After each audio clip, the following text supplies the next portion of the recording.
Japan से दुनिया की तीसरी बड़ी इकोनॉमी का ताज छिन गया है। जर्मनी इसे पीछे छोड़ते हुए अब थर्ड लार्जेस्ट इकोनॉमी बन गया है।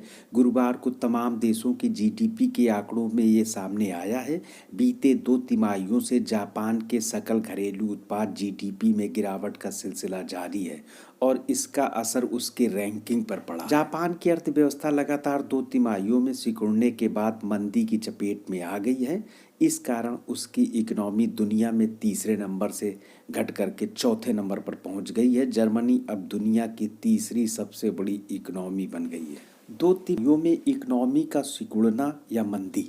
लगातार 2 तिमाहियों में अगर किसी भी देश की इकोनॉमी सिकुड़ती है तो टेक्निकली उसे मंदी माना जाता है। अक्टूबर में इंटरनेशनल मॉनेटरी फंड ने अनुमान लगाया था कि जर्मनी दुनिया की तीसरी बड़ी इकोनॉमी बन सकती है। उम्मीद से ज़्यादा 0.4% सिकुड़ी जापान की अर्थव्यवस्था।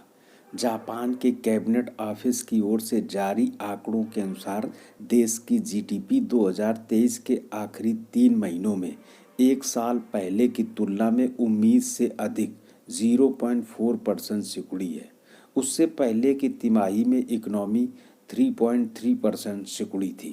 जापान इस समय कमज़ोर करेंसी, बढ़ती उम्र और घटती आबादी से जूझ रहा है। इससे पहले 2010 में चीन की अर्थव्यवस्था बढ़ने के कारण जापान दूसरे से तीसरे नंबर पर आ गया था।